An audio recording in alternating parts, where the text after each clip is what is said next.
bem-vindos a mais um Deliberando. Eu estou aqui com o professor Pedro Lucino, ele que é professor há 25 anos e tem formação em filosofia com habilitação em sociologia, história, psicologia e filosofia, assessor pedagógico das escolas na região Nordeste e no Amazonas, não é isso? Correto. Tem mais, vou olhar aqui que o currículo é extenso.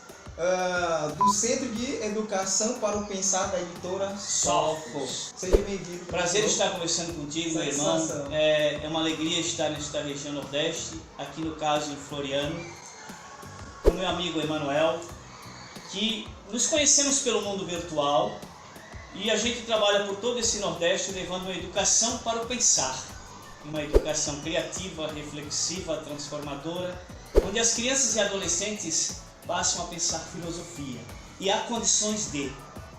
Tem momentos muito específicos dessa minha assessoria que eu poderia lhe dar de exemplo durante esse nosso diálogo, mas fiquemos nós à vontade para dialogar. E desde já agradeço, a oportunidade de nos conceder essa entrevista aqui no nosso canal. É a primeira pergunta para desmistificar ou até mesmo para clarear um pouco mais o pessoal que está nos assistindo o que é filosofia. Filosofia é ser amigo, amante, apaixonado pela sabedoria. E isso é típico e próprio do ser humano. E um aluno do 5º ano, lá de São Luís Maranhão, ao fazer esta pergunta a ele, dialogando com ele sobre filosofia, ele dizia: filosofia é ser amigo realmente da sabedoria. E surgiu, sabe aonde, professor? Na Grécia. Um aluno do 5º ano dizer isso é fascinante. O que é filosofia? Philos, amigo. Sofia, sabedoria. É ser amigo da sabedoria. Porque ela é a mater, que vem do latim, ser mãe de todas as outras ciências, digamos. Não que ela é mais importante, mas é nela que surge o desejo do pensar. Penso, logo existo. Só sei que nada sei. E eu falei isso para um aluno, aí o pessoal pode questionar, mas adolescentes e crianças do 1º ao 9º ano ou do ensino médio filosofam. E filosofam porque perguntei a ele, a criança me disse claramente, eu disse, só sei que nada sei, falei para a criança. Até a gente, só sei que nada sei, criança. A criança disse para mim, eu sei. Ao responder com essa naturalidade, a criança me fez refletir de que ela é um ser pensante. E é um ser pensante com um potencial riquíssimo que deve ser aflorado. Por isso, a filosofia é o desejo, é a arte, é a vontade, é o amor, a sabedoria. E vem do mundo grego, e vem dos contemporâneos, e vem da Idade Média, e vem dos pré-socráticos, todos os filósofos e filósofas desta humanidade. E a garotada nesse país, nessa assessoria que eu faço, as escolas do Nordeste, meu irmão, estão vivendo um educar para o pensar. E não educar formando mentes, no sentido formar, mas é dando alusão ao potencial que cada ser tem. Isso de uma forma, não digamos de um positivismo medíocre, mas de uma busca pela essência do ser humano, que é encontrar-se a si mesmo, encontrar os princípios da sua existência, trabalhar o seu animalismo, o seu instinto, se tornar-se mais humano e mais inteligente e menos peça de manobra da humanidade. Essa ideia de trazer a vocação, lembrei agora, a gente foi pegar no latim, a gente tem a palavra vocare, quer dizer, trazer para fora, isso? O seu voco, aquilo que você nasceu para fazer, que os gregos entendiam um pouco ali como área eterna, não é isso? Correto. A questão, se a gente fosse trazer uma tradução, seria a questão da virtude ou a sua função cósmica no mundo, a gente ordenar o todo ali. Então é interessante a gente trazer a filosofia como uma estratégia para o pensar, já é um procedimento atávico, nós seres humanos, inerentes a nós seres humanos. A gente vai entrar agora no novo ponto, que é qual é o papel da filosofia, uma vez entendida que ela é esse instrumento, essa ferramenta que nos possibilita o pensar, a reflexão. Qual é o papel da filosofia na escola? O papel da filosofia na escola, eu diria que é agregar e aflorar e fazer surgir dentro do meio educacional, seja da própria instituição escola, aquilo que eu falava antes, uma educação transformadora. E uma educação transformadora que não é uma educação puramente revolucionária, mas é uma educação transformadora nos princípios essenciais da existência da própria escola. A escola, ela deve se tornar empática, ter a capacidade de se colocar eu no lugar do aluno quando sou professor. Por isso, quando eu chego nas salas de aula, muitas vezes eu peço para os alunos levantarem um pouco, para tirar a bundinha da carteira, porque ficar durante uma manhã toda numa carteira não é fácil. O papel da filosofia na escola é este, de aflorar saberes, dar condições de crianças se tornarem criativas, reflexivas, emancipadas, empáticas. E uma palavra-chave que eu vim de uma escola agora, aqui da vossa região de Floriano, aqui, como é que se chama essa região que eu vou do estado do lado, que é o Maranhão? A cidade do lado aqui é Barão de Grajaú. Barão de Grajaú. Eu vim de uma escola de lá e a criança disse que um dos princípios importantes na arte de viver a liberdade é ser solidário. Isso numa aula que eu fiz com eles agora, dialogando em filosofia. Uma das coisas mais importantes é a solidariedade. Ah, mas isso se aprende por instinto normal. Não é bem assim não. Por isso que eu tenho que trocar ideias contigo. Ao tu me falar coisas importantes no início agora do nosso diálogo, tu me trouxeste conteúdos novos da questão grega, da questão latina, do que é o símbolo da filosofia, do que é o símbolo da sabedoria. Então, meu irmão, o papel da filosofia é dentro da escola fazer com que ela se torne mais escola humanizada, mais escola sábia e leve isto a transformar-se na sociedade de uma forma ética, de uma forma estética, moral e livre. Um cidadão que estuda filosofia desde os pequeninos, e a criança vem me perguntar, rapaz, como eu posso aprender filosofia? Por que a filosofia é considerada a ciência de todas as ciências? Eu disse porque ela começou lá com os gregos mesmo. E começou com o início da humanidade, em todos os recantos da humanidade onde queria indagar a existência. E aí vem as ciências próprias da filosofia, que aí é uma filosofia já numa faculdade, no mestrado, no doutorado, quer estudar antropologia, quer estudar metafísica, quer estudar o ser humano na sua totalidade, na psicologia, etc. Na mística, no transcendente, na arte e na música. Então, ensinar filosofia é dar mais condições para que todas as crianças, adolescentes e jovens, e homens e mulheres, possam interpretar a sua realidade como o mito da caverna. É fascinante o mito da caverna. Estudemos juntos o mito da caverna. Platão, o mundo das ideias. Que rico saber que existia uma caverna que Platão imaginou, em que as pessoas só viam as sombras e não viam a realidade. Quando um deles saiu da caverna e viu a realidade e veio contar para os que estavam na sombra, não acreditaram e quiseram matá-lo, porque ele passou a ter ciência das coisas. E uma verdadeira filosofia me dá ciência, me dá capacidade de entender o meu ser, entender esta humanidade medíocre, muitas vezes idiota, mas muitas vezes bela, humana, desafiadora, linda, rica. Eu viajo por todo o Nordeste, meu irmão. Eu viajo e venho do Sul, e vou para lá e vou para cá, e hoje eu sou um membro desta humanidade e deste Brasil.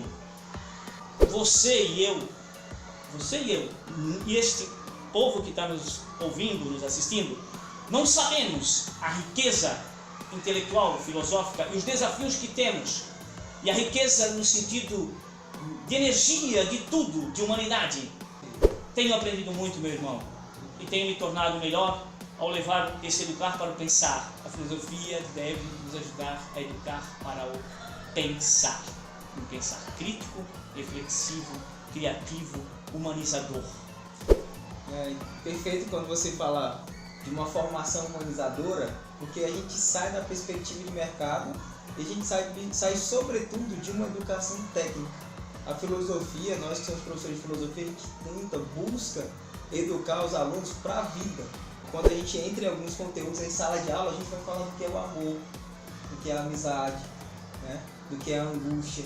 A gente vai falar de temas que geralmente outras ciências não são discutidos e que geram muitas vezes um certo afastamento dos nossos alunos. Então, quando a gente fala do amor, de aproveitar a vida no sentido pleno da palavra, de dar um abraço nos pais, de pai, como que você está hoje, ou o pai perguntar para os filhos, né, como que foi a escola hoje, essa relação família, essa relação virtuosa de um ser com o outro, isso está faltando. Quando eu me vejo com a filosofia, sobretudo em uma instituição formal, eu me sinto com essa responsabilidade de fazer com que eles pensem com que eles reflitam que há algo mais do que esse mundo material, que há algo de transcendente, de espiritual, certo? Que a gente pode agregar, né? Agregar o que é eterno na nossa vida e não o que é finado, né? Não o que é material.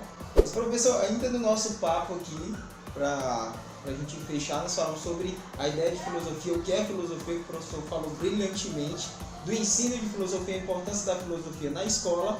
E para fechar, vamos falar agora de um dos principais agentes na filosofia, sobretudo nas instituições formais, que é o professor de filosofia, nós professores de filosofia, a nossa responsabilidade, o nosso papel hoje numa sociedade pós-moderna, contemporânea, onde as pessoas estão cada vez mais ansiosas, cada vez mais materialistas e individualistas, né? Qual seria a função desse profissional, o professor de filosofia? Professor, sabe, Emanuel, tu me mexeste com uma coisa que eu amo muito, que eu vivo quase 24 horas, porque doravante, depois que surgiu a internet, né, eu sou do mundo, eu sou imigrante virtual, e tu é nativo virtual, eu sou imigrante, eu estou aprendendo, meu irmão, ganhando bronquinha dos filhos que às vezes não consigo fazer as coisas, mas tu me pergunta a função do mestre, eu não diria professor, cara, eu usaria o termo mestre, irmão.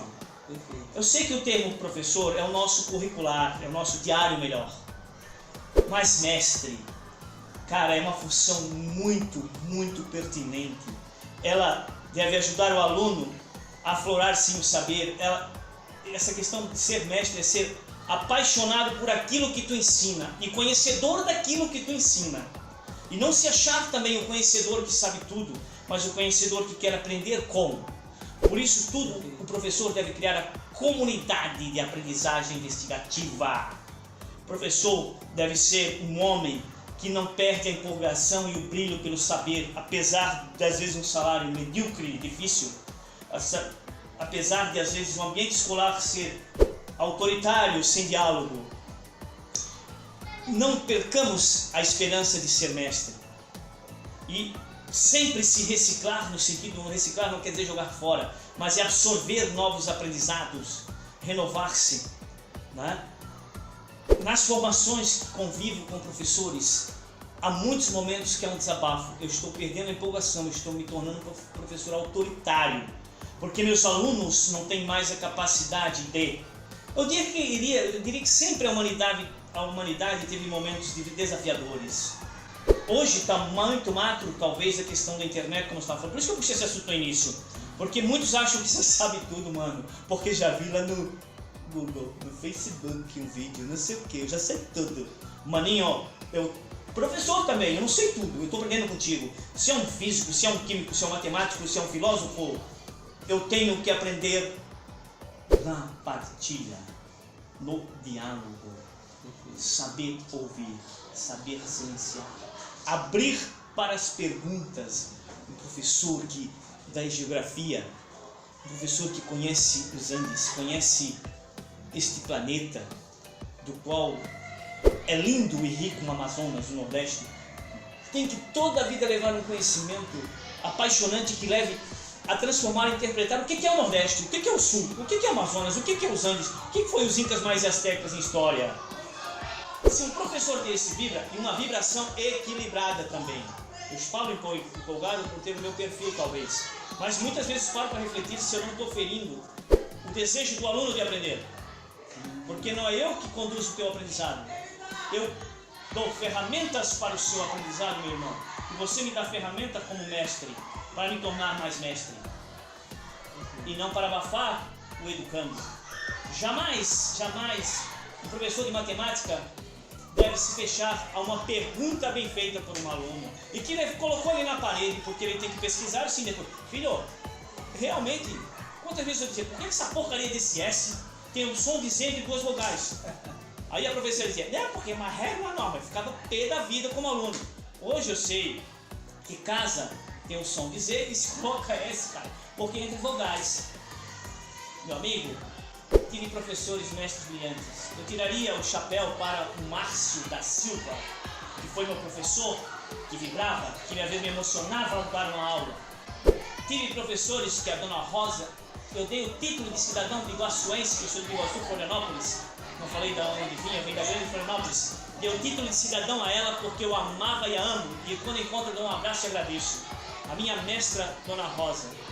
Quem foi a nossa primeira professora? Quem foi a nossa primeira mestra?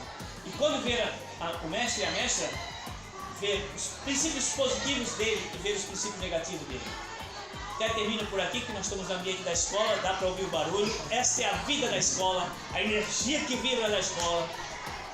E agradeço de coração, Emanuel. Professor, eu que agradeço, muito obrigado. Muito enriquecedor esse papo aqui sobre filosofia, ensino de filosofia e o papel de filosofia do professor na escola. Sim. Muito obrigado. Foi muito lindo ouvir as suas palavras. A gente percebe que você vive a filosofia, né? Você não só ensina a filosofia, como você vive a filosofia. O educador de Aquiles, o Fênix, né, falava de educação pelo exemplo. Então é mais fácil quando se vive aquilo que você ensina, ensinar. E eu senti nas suas palavras que você vive isso. Eu quero te agradecer e dizer que hoje eu amo essa instituição porque ela começou e é compilada há 4 anos. Vivo hoje da editora Sophos e da divulgação deste material. Mas eu vivo com uma mística que vem do meu ambiente da infância e da adolescência, e não é esse ser aqui, é o conjunto que vai se formando, meu irmão. Por isso, sejamos como o bambu chinês, nos aprofundemos durante 5 anos na terra, nos preparando, estudando, refletindo, trocando ideias. Durante 5 anos o bambu chinês fica se aprofundando. E depois, em 4 meses, 20 centímetros por dia, cara, o bicho cresce. E nos alunos do 4º ano, cara, da nossa coleção, se debate isso, cara. Se dialoga sobre isso, não é? Debate é uma coisa, diálogo é outra. A concepção da palavra é muito forte. Tudo que eu falo numa sala de aula reverte ao meu benefício e ao benefício do aluno. Ou me prejudica ou prejudica o aluno. Cuidado, porque a palavra mata, fere e destrói. Mas a palavra conduz, anima, não conduz. A palavra dá condições de o ser se autoconduzir, se tornar feliz, se tornar um eterno aprendiz. Vou te dar um abraço e encerrar este momento porque Obrigado. Eu amo estar no meio educacional e na escola. Tu és um professor Obrigado. desta escola, Pequeno Príncipe, desculpe-me, Pequeno Príncipe aqui em Floriano. Obrigado, meu irmão. Tamo junto. Até mais, pessoal. Valeu.